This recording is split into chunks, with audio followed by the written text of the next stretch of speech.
Good morning. You are tuned to the CWA Civil Rights Talk Show, an hour of power. Now, here's your host, the incomparable Errol Money.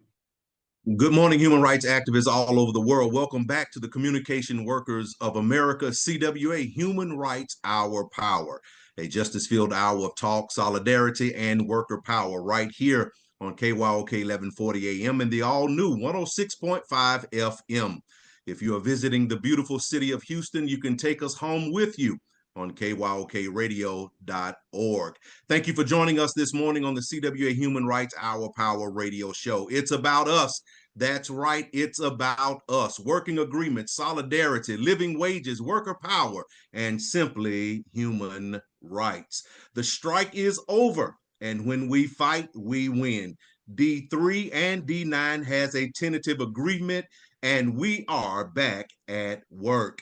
Also, District 9, CWA District 9 had a leadership conference, and it was an awesome conference. It was successful, and our hats are off to Frank Arce, Vice President of District 9. Also, Mike Davis, Vice President of District 213, has a leadership conference. So mark your calendars for October 1st, 2024 through October 3rd, 2024. New month, but it is the same message. We must vote. Before I go any further, honk your horns if you support workers. We have a phenomenal show lineup with Markia Jones, Sir Reginald Small, Timia Wiley. So don't you dare change that dial. Tune in this morning. We're going to be talking about Hispanic Heritage Month, Union Buster of the Week, give you a little strike update, which we kind of gave you a little bit already, the power of the ballot, spotlighting one of our very own, and our power trivia. That's right. We're back with our power trivia this week, and I know that many of you have been missing it, so it's back this morning. Wake up, everybody. No more sleeping in bed. Our union voices are ringing in every district, from Alaska to Maine, Texas to Minnesota, Canada to Puerto Rico, because we don't play at CWA. Our union brothers, sisters, and siblings at the Pittsburgh Post-Gazette have been outside for 19 months striking on the picket lines. And yet, while they are striking, they are still churning out the news with facts for you and me. Let's show our support to them by making sure we subscribe to unionprogress.com. Once you subscribe to this free publication, how about going over and donating to their strike fund at cwa.org/PPG-donate. And I just heard someone shout, when we fight, we win. Our brothers, sisters, and siblings at Maximus are still fighting for a contract. We ask that you continue to support the workers of Maximus and their families at cwa.org/CCW Solidarity Fund. You're tuned into KYOK 1140 and the all-new 106.5 FM. If you're on the go, you can take us with you on kyokradio.org. An influential voice in the fight for migrant rights, a student, speaker, poet, and entrepreneur. Sarah Mora is a passionate advocate for human and migrant rights. Drawing from her own experiences as an undocumented immigrant to amplify her message, she has collaborated with major global companies such as Meta, Adobe, Levi's, and Old Navy, as well as partnering with influential organizations like the ACLU, the Brussels government, and the King Center in Atlanta, Georgia. Through her work as an activist, speaker, and media strategist, Sarah utilizes the power of storytelling to champion migrant rights and create pathways for undocumented students. Notably, Sarah is the founder of Population Mike, a media platform dedicated to fostering conversations about immigration and challenging societal norms. Between the years of 2014 and 2017, Sarah dedicated herself to community college education, where she not only pursued her academic interests, but also actively participated in mentoring and volunteering for local refugees. In addition, she passionately advocated for immigrant students and delved into her fascination with diplomacy and global relations.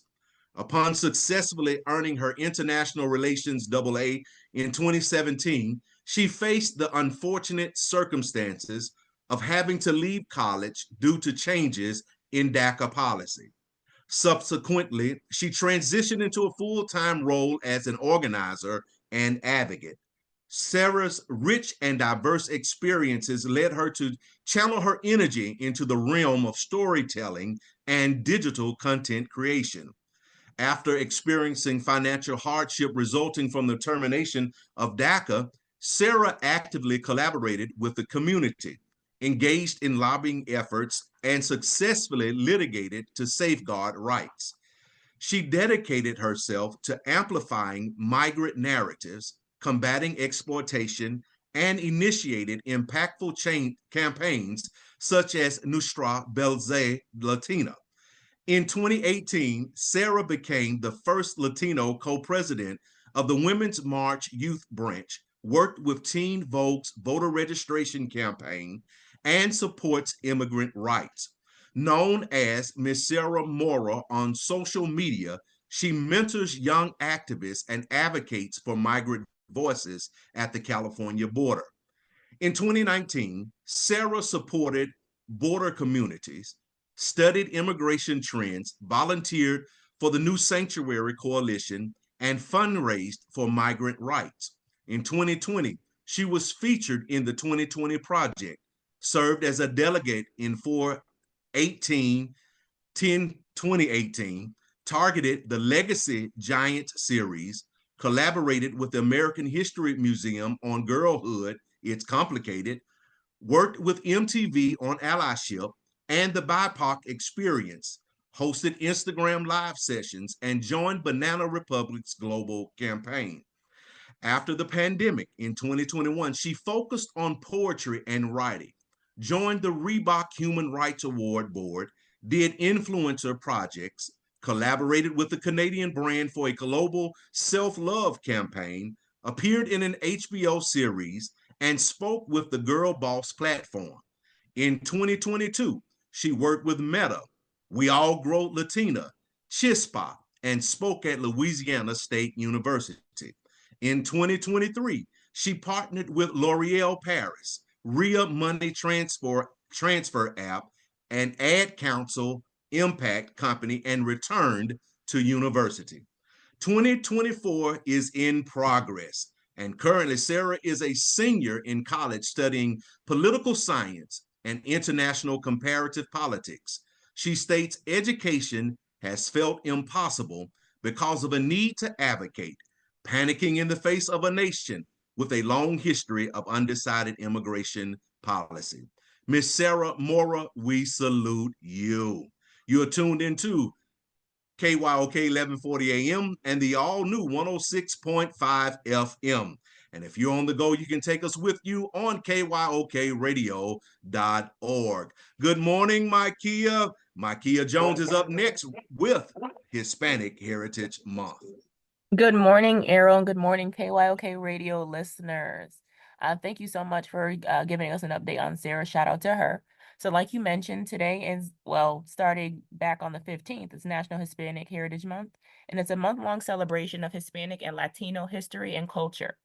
So while we celebrate Hispanic and Latino communities beyond this month, from September 15th to October 15th, we give extra recognition to the many contributions made to the history and culture of the United States, including important advocacy work, vibrant art, popular and traditional foods, and much more.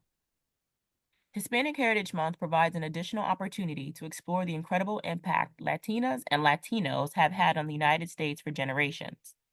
The Latino presence in America spans centuries, predating Spain's colonization of what is now part of the United States, and they have been an integral part of shaping our nation since the Revolutionary War.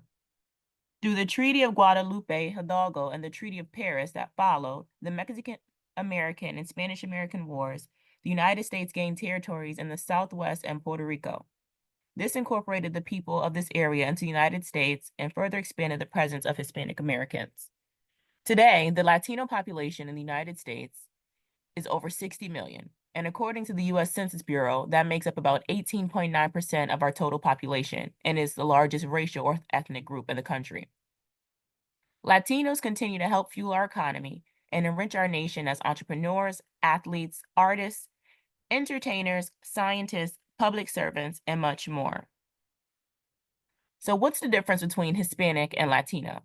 So Hispanic and Latino are the two most used terms to describe Americans with Latin American and Caribbean ancestry, and you may often see these terms used interchangeably, but different people understand and use these terms differently. The National Museum of American Latino uses the term Latino to describe the diverse residents of the United States with cultural or ancestral ties to Latin America or the Caribbean. For many, the term Latino or Latinx also creates rooms for acknowledging Black, Indigenous, Asian, and other heritages on equal terms with European ancestry. Now, the term Hispanic is used to signal a connection to Spain or the Spanish language. So again, Hispanic Heritage Month is celebrated each year from September 15th to October 15th, and it began as a week-long celebration in 1968 under President Johnson and was expanded to a month by President Reagan 20 years later in 1988. The month-long celebration provides more time to properly recognize the significant contributions of Hispanic and Latino Americans within the United States. So it doesn't cover one single month, but instead begins in the middle of September and ends in the middle of October. The time frame of this month is significant because many Central American countries celebrate their Independence Days within these dates. So beginning on September 15th with Costa Rica, El Salvador, Guatemala, Honduras, and Nicaragua. By aligning with these Independence Day, Hispanic Heritage Month honors the resilience and determination of the Hispanic community. So key Independent Days celebrated within Hispanic Heritage Month include September 15th for those 5 places that are named, September 16th for Mexico, September 18th for Chile, and September 21st for Belize. Latinas and Latinos have always held significant roles throughout our country's history, dating all the way back to the American Revolution. Hispanic Heritage Month is important because it provides an opportunity to celebrate the integral part of the Hispanic Latino community has had growing and strengthening our democracy. And representation matters. Latinos and Latinas continue to shape our nation as business owners, activists, artists, public servants, and more. From serving in the U.S. military to being champions in the fight for civil rights, Latinas and Latinos remain strong leaders and change makers. It's crucial to make sure that contributions of the Latino community are showcased and that Latinos and Latinas have a voice. Hispanic Heritage Month offers an opportunity to learn about and celebrate the diversity and resilience of them in America. They have been transforming their communities as writers and scientists and entertainers, and key figures in Latino history include Cesar Chavez, who's a civil rights activist who was a leader in the fight to improve working and living conditions of farm workers in the United States.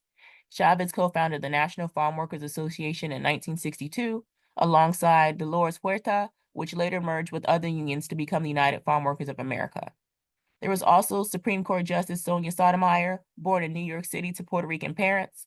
Sotomayor earned degrees from Princeton University and Yale Law School through her determination and discipline, and she went on to continue demonstrating resiliency and broke boundaries in 2009 as she became the first Latina and third woman to serve on the Supreme Court of the United States. And we also have Lin-Manuel Miranda. As the creator of the original star of Broadway's Tony-winning musical Hamilton and In the Heights, Miranda is a groundbreaking composer, playwright, and actor. The Pulitzer Prize, Grammy, Emmy, and Tony Award-winning entertainer continues to be active in his support to increase the representation of people of color. And that's just to name a few. Celebrating Hispanic Heritage Month is crucial for acknowledging the diversity, resilience, and impact of Latinas and Latinos in shaping American culture and democracy.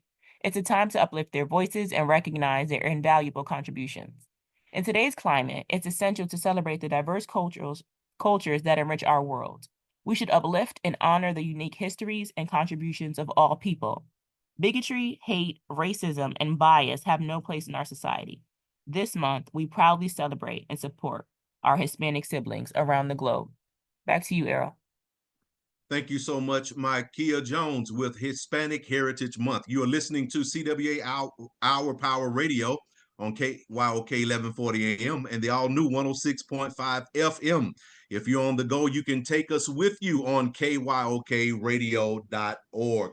Say it loud, say it clear. Human rights has no fear. Turn the volume up for Spotlight of the Week with Reginald Small. Good morning, Reginald. Good morning, Errol Minor, and good morning, KYOK radio listeners. I am and I remain Reginald Small, Civil Rights on Equity Chairperson. And we have definitely arrived at one of my favorite parts of this program, which is spotlighting one of our own. And keeping in line with celebrating Hispanic Heritage Month, today we are spotlighting our own Chief of Staff, our first Latina Chief of Staff, Sylvia Ramos. Sylvia started her career with Southwestern Bell Telephone Company in 1981 in San Antonio, Texas, as a directory assistance operator. In 1984, she worked as a service order writer, and in 1997 accepted a transfer to SBC Business Accounts as a bilingual service representative. She became a job steward for CWA Local 6143 in 1982 and was elected to various positions: steward, chief steward, vice president, and executive vice president. Sylvia chaired the organizing and mobilizing committees for that local and was responsible for the advanced union education of the membership.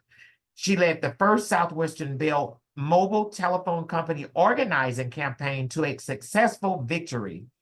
In 1998, she was recognized for the AFL-CIO when she received the A Woman's Place is in Her Union Award. Sylvia was elected as the AT&T state strategist for Texas and held that position until she was appointed CWA staff representative in Dallas, Texas. While in Dallas, she was assigned to chair numerous bargaining committees, such as Southwestern Bell Messaging. Sylvia chaired the DISH bargaining table, where she successfully reached the first organized contract for DISH. She was also actively involved in numerous organizing campaigns, including DISH, Singular, and AT&T wireless campaigns. In January 2009, Sylvia was assigned to the Austin staff office, where she was selected to assist in SBC bargaining. On July 25th, 2011, she was appointed assistant to the vice president in Austin, Texas, where she was responsible for the supervision of all bargaining and led the district in training and education. Sylvia proudly served as vice president on the Texas AFL-CIO executive board and continues to actively serve as the Coalition of Labor Unions, known as CLU, national vice president for CWA, and has served in that position since 2017. At the CWA National Convention in 2023, Sylvia was appointed Chief of Staff and Special Advisor to the President by newly elected CWA International President Claude Cummings Jr. In her new role, Sylvia has brought her knowledge, her skills, and leadership in bargaining from her notably successful contract wins at CWA District 6 to the multiple bargaining tables across various districts. Sylvia has taken on the challenge of raising awareness about artificial intelligence and its impact on union workers, recently presenting the CWA AI principles and recommendations at the UNI Global Conference in South Africa as a featured speaker. Sylvia was among a small group of key leaders invited to join senior White House officials at the White House Roundtable in April of 2024 to discuss AI and the impact on workers with the Acting Secretary of Labor, Julie Su. Sylvia has 3 children and is extremely proud of her family. It is my great honor today to spotlight Sylvia Ramos, Chief of Staff, the first Latina Chief of Staff for Communications Workers of America. Now back to you, Errol. Thank you so much, Reginald Small, with the spotlight of the week. You're listening to CWA Our Power Radio on KYOK 1140 AM and the all-new 106.5 FM. If you're on the go, you can take us with you on kyokradio.org. Wake up, everybody. No more sleeping in bed. Get up, get down. Birmingham is a union town. Get up, get down. Dallas is a union town. Get up, get down. Raleigh is a union town. Turn up the volume just a little bit louder to hear the Union Buster of the Week with Timia Wiley. Good morning, Timia. Good morning, Errol. Good morning, KYOK listeners, ladies and gentlemen, union siblings, saints and ain'ts. Today, I want to address an important and pressing issue, the practice of union busting, focusing specifically on Wells Fargo's recent actions and communications with its employees. Wells Fargo, a major financial institution with a long history, has recently been in the spotlight for its approach to unionization efforts among its employees. The company's actions have raised serious concerns about labor rights and fair treatment in the workplace. Union busting refers to a range of tactics used by employers to prevent or disrupt the formation and activities of labor unions. It undermines the collective bargaining rights of employees and can lead to a toxic work environment. Wells Fargo's approach to this issue has come under scrutiny due to its alleged use of misleading and intimidating tactics in its communication with its employees. I'm going to back up just a little bit here. Over the last few weeks, we had AT&T as our union buster of the week, and that's because they would not come to the table and bargain in good faith. That is all that the workers at Wells Fargo are asking for. They're asking for this major financial institution to come to the table to bargain in good faith. And we're not asking for a whole lot, just to make that live. The collective, being the workers, they're only asking for them to be able to come together and speak to management or whoever the powers may be at Wells Fargo to negotiate their salaries. That's all they're asking. So recent reports have revealed that Wells Fargo has been sending out letters to its employees that are designed to discourage unionization. So why do you think they do that? Anybody want to guess? They do that because if they unionize, they have to pay a living wage. What does that mean? That means that that's less money that the big wigs get to have in their pockets, and bonuses, and shareholders get to have bonuses, etc. And it leaves the actual working people out of it. And that's why they don't want to that's why they are sending out letters and trying to intimidate their workers. These letters often include a variety of strategies to undermine union support, such as casting doubt on the benefits of union membership. I'm gonna stop right there. You see that a lot. It just blows me how you have people that, well, I shouldn't even call them people, because are they really people if they're not with the people? What they're doing is they will spend big money too, millions of dollars, to come in and have ads run in the newspaper, on the local news, on the local radios, telling people how bad unionizing is. Now, if it was that bad for the workers, why would the company spend that much money in trying to discourage them? Instead of spending that money on union busting, they could be spending that money on elevating the lifestyles and the lives of its employees. But I'm gonna digress and get off my soapbox. So, diving back in, the letters will question the integrity of union leaders and create fear about potential negative consequences of joining a union. One of the most concerning aspects of these communications is their content. And I'm gonna say that again. One of the most concerning aspects is the communications is their content, because it's all false narratives, and it's intimidating to people who don't know what a union is. I'm going to use myself for example. I'm from the South. Labor union is a bad word in the South here in North Carolina. When a union first tried to come in and we tried to unionize, and I'm not going to say the name of the company, a lot of the smear campaigns had people afraid of losing benefits because that's what the company said, and that's all that people knew. And the content of those letters was very, very discouraging, because people have to work, they have to earn a living wage, and people just want to work. They just want to be able to provide for their families. And when you get letters in the mail stating that if you sign this or if you go with the union, you're not going to be able to do that, that's very intimidating. The tactics in the letters also include fear mongering, with implications that unionization could lead to a loss of control over individual work situations or result in a less personalized workspace experience. This can create a climate of uncertainty and anxiety among employees, making them less likely to support union efforts. It's important to recognize that these tactics are not just about protecting the company's interests. They also undermine the democratic process that allows employees to make informed decisions about their representation and working conditions. Now, I'm gonna pause right there. And it's not that the unions are trying to tell a business or company or institution how to run their business. What they're asking is for them to come in good faith and let's work together and see how this can benefit for everybody, not just the shareholders, not just the big wigs, not just the high mucks and everybody up top. So I'm getting ready to wrap this up and we'll land this plane. In conclusion, the situation at Wells Fargo highlights a broader issue within workplaces today, the ongoing struggle for workers' rights and fair treatment. It is our collective responsibility to advocate for transparency, integrity, and respect in labor practices. Let us all be vigilant and supportive of the fundamental rights of workers. And with all that being said, Errol, our union buster of the week is Wells Fargo.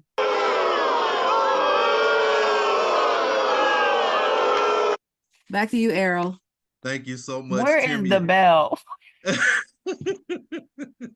Listen, I know I've been on strike. We were on strike for 31 days. I got one more chant. Can I do that one more chant with you guys? Yes, please. I love that chant. Ain't no power like the power of the union, because the power of the union don't stop. You ready to start breakdancing? Go ahead now. I know, right? You're listening to the Communication Workers of America, CWA Human Rights Our Power, a justice-filled hour of talk, solidarity, and worker power right here on KYOK 1140 AM and the all-new 106.5 FM. If you're on the go, you can take us with you on kyokradio.org. Up next, we're talking about the power of the ballot. Voter suppression is broken down into categories throughout history. Various tactics have been used to suppress voting rights, such as literacy tests, poll taxes, and intimidation, particularly targeting African-American voters and other marginalized communities. Each of us on this segment will tackle a particular form of voter suppression with facts and history and current events. The power of the ballot refers to the fundamental role that voting plays in democratic societies, where citizens have the ability to influence government decisions, policies, and leadership through the electoral process. It represents not only a right, but also a powerful tool for shaping the future of a country or community. The ballot gives people a voice in government and ensures the political leaders are accountable to the populace. It is the primary means by which ordinary citizens can participate in decision-making processes and express their preferences regarding policies, candidates, and the direction of their society. Voting allows citizens to elect representatives who share their values and concerns, ensuring that diverse perspectives are included in the political process. It empowers marginalized groups such as racial minorities, women, and the economically disadvantaged to have a say in governance. Through elections, citizens can check the power of elected officials by voting them out of office if they fail to meet the public's needs or act against the common good. Throughout history, the ballot has been a catalyst for significant social and political change. Movements for civil rights, gender equality, labor rights, and other social forms have relied heavily on the power of the vote to bring about change in law and policy. The power of the ballot was central to the fight for racial equality in the United States, particularly during the Civil Rights Movement. The right to vote, which had been denied to African Americans in many states through discriminatory practices like poll taxes and literacy tests, was a key battleground. And it was the passage of the Voting Rights Act of 1965 that helped to ensure that minorities could exercise their voting rights, shifting the political landscape and leading to greater representation and civil rights protections. The women's suffrage movement fought for decades to secure the right to vote for women. The 19th Amendment of the United States Constitution, passed in 1920, was a landmark victory that extended the power of the ballot to women, and it paved the way for greater gender equality in politics and society. So the ballot is the cornerstone of democracy. It serves as the primary mechanism for peaceful transition of power, allowing citizens to resolve political differences through voting rather than violence or coercion. Widespread participation in voting helps to legitimize the political systems by reflecting the will of the people. And when large segments of the population are disenfranchised, it can undermine the credibility of the government and lead to instability. The power of the ballot is a safeguard against authoritarianism. Free and fair elections prevent the concentration of power in the hands of a few by ensuring regular leadership changes and giving the public the opportunity to oppose undemocratic leaders. Despite its importance, access to the ballot has often been contested. Throughout history, there have been efforts to suppress certain groups' ability to vote, which diminishes the power of the ballot and weakens democracy. Tactics such as gerrymandering, voter ID laws, and purges of voter rolls have been used to limit access to voting, especially among minorities, the poor, and young people. These barriers undermine the power of the ballot by preventing certain groups from having their voices heard. Many groups have historically been excluded from voting, such as women, minorities, and people with disabilities. And even today, certain individuals, such as convicted felons in many United States states, are disenfranchised and unable to participate in elections, which limits their political power. Voter suppression has a long and ugly history in the United States, and over the last 2 decades, it has resurfaced with a vengeance. Over the last 20 years, states have put barriers in front of the ballot box, imposing strict voter ID laws, cutting voting times, restricting registration, and purging voter rolls. These efforts, which received a boost when the Supreme Court weakened the Voting Rights Act in 2013, have kept significant numbers of eligible voters from the polls, hitting all Americans, but placing special burdens on minorities, poor people, young and old voters. And this morning we have with us Mr. Reginald Small, who will come in and begin his piece on the power of the ballot. Good morning again, Errol. And to fully understand voter suppression and the power of the ballot, I'm just going to take us down a little history lesson that may be familiar to some and new to others. But I want to talk a little bit about the Reconstruction period. But in order to fully embrace that and bring us up to current, we're going to go back to the amendments. The 13th Amendment basically prohibited slavery. The 14th Amendment, ratified in 1868, granted citizenship to all people born or naturalized in the United States, including formerly enslaved people, and it gave equal protection under the law. That's basically the 14th Amendment. And then we come up to the 15th Amendment, which was ratified in 1870, provides that the right of citizens of the United States to vote shall not be denied or abridged by the United States or by any state based on race, color, or previous condition of servitude. Throughout history, as you mentioned, Errol, various tactics have been used to suppress voting rights, literacy tests, poll taxes, and intimidations. I'm going to talk about that a little later. But the 15th Amendment was passed by Congress and ratified during the Reconstruction era, when the progressive wing of the Republican Party dominated Congress during the decade following the end of the U.S. Civil War. The Reconstruction era was noteworthy in that African American men were not only granted voting rights, but even won several seats in Congress. Heron Revels and Blanche Bruce became the first African Americans to be elected to the U.S. Senate, representing the state of Mississippi. After their terms in office, the next Black person elected to the Senate was Edward Brooke of Massachusetts, nearly a century later in 1967. When Reconstruction collapsed, and it's worthy to note that the 19th president of the United States, Rutherford B. Hayes, ended Reconstruction through the Compromise of 1877. Google that one, the Compromise of 1877.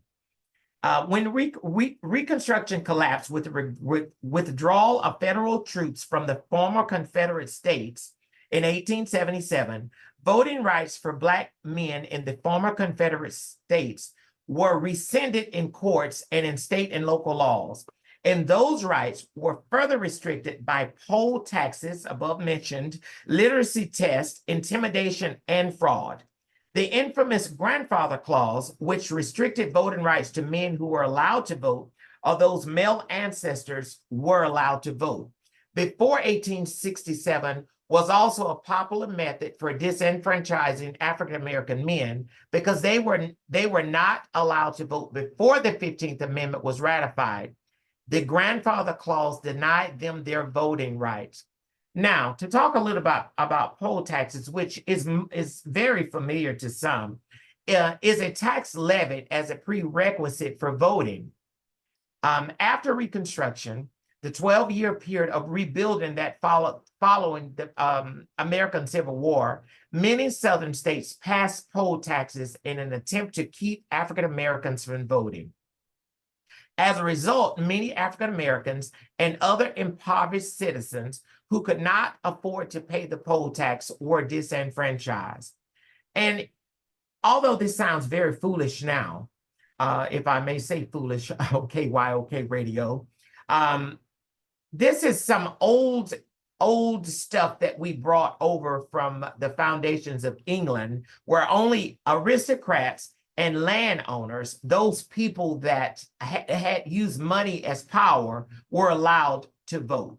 So that's basically the poll tax. Southern state legislators soon looked for other ways to keep the vote from African Americans, and perhaps by design, blocked some white Americans.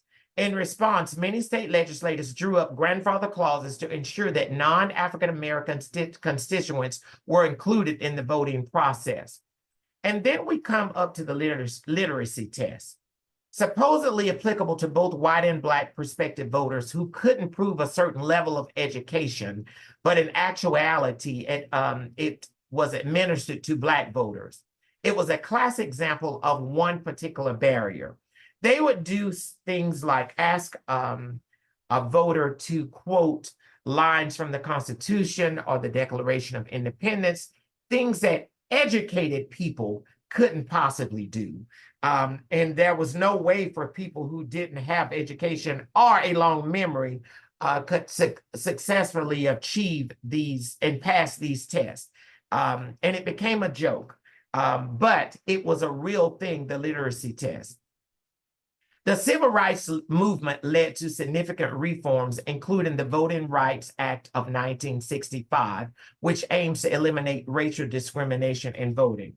Now, I've taken you back to 1868, and I brought you up to 1965. And of course, there's a whole lot in the middle that I cannot cover in this particular segment, but I encourage you to Google it and do a history review of your own. But some of the current examples and tactics, voter ID laws, some states require specific forms of identification to vote, which can affect marginalized groups who may have difficulty obtaining these IDs. And then we come to the all familiar, very familiar now in certain states, including the one that I reside in, the voter roll purges. Some jurisdictions conduct aggressive purges of voter rolls, sometimes removing ineligible voters due to errors or outdated information. Mass purges or the new voter suppression. Because there is nothing wrong with cleaning a roll, but when you purge people who are eligible to vote and still can vote and who are actually alive and breathing, you create mass confusion at the polls. And then, of course, polling place accessibility. The reduction in the number of polling places or changes in polling hours definitely and strategically make it more difficult for certain communities to vote, especially in rural and underserved areas. And election day disruptions, instances of misinformation, intimidation at polling stations, or deliberate delays can deter voters from participating, which definitely leads us into the all familiar subject that Tamia is anxious to talk about with gerrymandering. You see me over here chomping at the bit because gerrymandering is a serious topic. Gerrymandering, the manipulation of electoral district boundaries to favor one party over another, can dilute the voting power of certain groups. The term dates to 1812 when Massachusetts Governor Eldridge Gerry signed into law a redistricting plan that included a district many thought looked like a salamander, leading opponents to nickname the district after him. But while the term has become a synonym for redistricting abuses, it actually covers a wide variety of sins, not all of which are related. For example, one form of gerrymandering involves drawing districts in order to protect incumbents. Likewise, sometimes districts are drawn to ensure a favorite candidate can successfully run for office. These types of gerrymanders, which often occur through bipartisan collusion between political parties, can be harmful to democracy, predetermining outcomes and depriving voters of a meaningful choice at the polls. Extreme partisan gerrymandering is when a political party uses its control of the process to artfully craft maps that lock in an outside share of seats for an entire decade. The lasting and harmful effects of extreme partisan gerrymandering are especially apparent in traditionally purple states like North Carolina. At a statewide level, North Carolina, a robust democracy with highly contested elections from everything from president to state auditor. I'm gonna make this live for you just a little bit. I live in North Carolina, and there is a historically Black college in our midst. And it's right down the street from me, that was broken into 4 voting districts. The school is not that big, but they broke it into 4 districts to water down that vote. And you see that a lot. That's on a small scale, but you see that a lot. That's what gerrymandering does. Extreme partisan gerrymandering not only bake in results, but also result in maps that are deeply unrepresentative. John Adams famously wrote in 1788 that the House of Representatives, and by extension, state legislature, should be an exact portrait and miniature of the people as a whole. That doesn't happen when district boundaries are manipulated in this way. How does extreme gerrymandering work? People often associate gerrymandering with the creation of super safe districts that a party wins by overwhelmingly large margins. But in fact, making districts too safe make it hard to do an extreme gerrymander. Rather, the goal of a party seeking to use an extreme gerrymander to grab a disproportionate share of seats is to spread its supporters out among districts, letting it win a larger number of seats. Of course, there is a danger for gerrymandering. The trick is not to spread your voters out so much that districts become vulnerable to flipping to the other party in the normal give and take electoral politics. Fortunately for gerrymanderers, and unfortunately for the rest of us, I'm gonna say it again. Unfortunately for the rest of us, this is becoming easier to do with big data and investment in technology.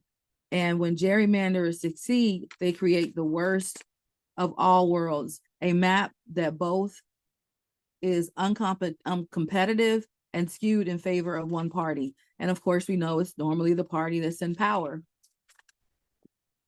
And that's all I have to say about gerrymandering. I could go on and on. It's something that we really have to pay attention to. So back to you, Errol. And before we go back to Errol, to me, I'm going to jump back in and talk a little bit about the impacts of voter suppression, actually, because, I mean, there are serious impacts with voter suppression. One being disenfranchisement. Voter suppression, it definitely affects marginalized communities, including racial minorities, the elderly, and low-income individuals, leading to unequal representation and reduced political influence. And of course, there's always the trust in democracy. We're hearing that a lot. I mean, that is a long lasting, and the impact probably can't be measured on the calendar, the trust or distrust in democracy. When voters perceive or continuously hear that the system is rigged or that their votes don't matter, it can undermine public trust in the democratic institutions and the processes. And of course, there's legal and policy responses that can be talked about, voters' rights legislation that we need to look at, efforts to strengthen voting rights and counteract suppression tactics, including the introduction of bills like the John Lewis Voting Rights Advancement Act and the For the People Act. And there are judicial challenges with all of this above mentioned. Courts have been involved in addressing various voter suppression tactics through outcomes can vary depending on the jurisdiction and the specifics of the case. And then we talk about taking action. Voter education, educating voters about their rights and the voting process can help mitigate the effects of suppression. Education. Educating our voters about their rights. It's their rights, and they need to know what those rights are. And the only way they're going to know what their rights are is through the education process. Grassroots organizing efforts, including mobilizing communities and advocating for policy change, plays a critical role in combating voter suppression. And last but not least, and I'm going to talk about today, is monitoring and reporting. If you see something, say something. Monitoring election practices and reporting instances of suppression can help hold accountable those responsible and help drive the necessary reforms. And I just want to jump in and talk about the importance of a fair voting system. A robust and accessible voting system is fundamental to a healthy democracy. Like, addressing and combating voter suppression is essential to ensuring that all eligible voters have the opportunity to participate in the electoral process and that their voices are heard. Like, a broad representation of voting ensures that a wide range of voices and perspectives are considered in the decision-making process. So when everyone participates, elected officials are more likely to address issues that affect diverse groups. And a functioning democracy works to balance the needs of both the majority and the minority. So when voters from all backgrounds engage in the process, policies are more likely to reflect a comprehensive view of societal needs and the needs of all people. And, with policy outcomes, you want to have a responsive governance. So when people exercise their right to vote, they hold elected officials accountable. And this accountability often results in policies that are designed to serve the broader public interest, including both majority and minority needs. And voting can lead to the election of representatives who champion inclusive policies and programs that address the needs of marginalized or unrepresented groups. Historically, there are examples that show that voter participation has led to significant social and legislative changes that benefit both the majority and minority groups. For instance, civil rights legislation, which resulted from robust voter participation and has had a long-lasting positive effect on minority communities. Another thing that it does is it prevents extremism, and I mean that on both sides of the coin. Moderation and balance and high voter turnout tends to prevent extreme policies from gaining traction. So when more people vote, it reduces the likelihood that extreme or narrow viewpoints will dominate, leading to more balanced and moderate policy outcomes. And it's empowering. Voting empowers minority groups to have a say in their governance, which can lead to greater attention to their specific needs and issues. This empowerment is crucial for ensuring that diverse perspectives are included in policy decisions. And in a healthy democracy relies on the active participation of all of its citizens. When everyone votes, it strengthens the legitimacy of democratic institutions, and it ensures that the outcomes better reflect the collective will. So with ongoing participation in regular voting and civic engagement, it can encourage a more informed and active electorate. This ongoing involvement helps to ensure that policies and decisions remain responsive to the evolving needs of both the majority and the minority. If voting wasn't such a powerful tool for shaping our society and influencing outcomes, why would there be such a significant effort to suppress it? The very fact that there are concerted attempts to restrict access to voting underscores how crucial and impactful it is. When people vote, they drive change, they hold leaders accountable, and they ensure that a wide range of perspectives are represented in the decision-making process. Efforts to suppress the vote highlight just how much influence and importance our participation carries in the democratic process. Every single vote counts, and this includes the choice to abstain from voting. When people choose not to vote, it sends a powerful message about their discontent or disengagement with the political system. This collective absence can influence outcomes just as much as casting a ballot. It reflects on the effectiveness of our democratic processes and the need for greater engagement. Therefore, whether you cast a vote or choose not to, your participation or lack thereof affects the direction of our governance and the representation of various interests. So don't forget to vote. Back to you, Errol. Thank you so much. And that's right. Don't forget to vote. One vote can make a difference. The power of the ballot. And we know that on September 17th, it was National Voter Registration Day. And if you need to check your voter registration, you may go to nationalvoterregistrationday.org. The website is still up, and you may go to that website. Let me give it to you one more time, nationalvoterregistrationday.org. You're listening to the Communication Workers of America, CWA Human Rights Hour Power, the Justice Field Hour of Talk, Solidarity, and Worker Power, right here on KYOK 1140 AM and the all-new 106.5 FM. If you're on the go, you can take us with you on kyokradio.org. Well, as we come down to the final minutes of the show, our union brothers, sisters, and siblings at the Pittsburgh Post-Gazette have been outside for 19 months on the picket lines, and yet while they are striking, they are still churning out the news with facts for you and me. Let's show our support to them by making sure we subscribe to unionprogress.com.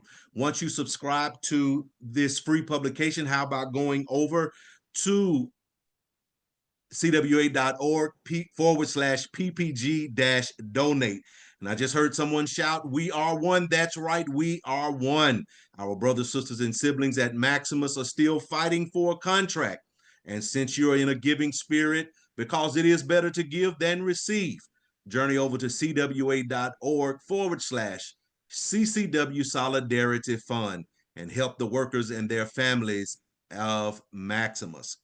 An hour is not long enough to be with you, and a week is too long to be away from you. You have been tuned into the CWA Human Rights Justice Hour Power radio broadcast. I hope something you heard today has inspired you to take action toward creating positive change in the world. Every person has the power to make a difference, no matter how small, and by working together, we can create a world where human rights are respected and valued. So I encourage each of you in the listening audience to reflect on your role in promoting human rights to effect change in your communities and beyond. Know that you are not alone in your quest for a more just and equitable world. When faced with injustice, it can be easy to lose hope and give up. But remember, justice may be slow, like the truth, but when it finally comes, it will stand.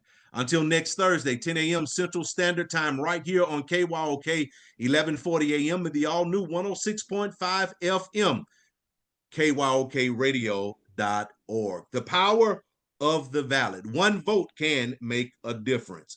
And just remember, forward together, not one step back. You have been tuned to the CWA Civil Rights Talk Show, and our apology, the legendary KYOK, 1140 AM, and the all news with 615 FM. For each Thursday, we're in the legendary KYOK with your for host, Harold Minor.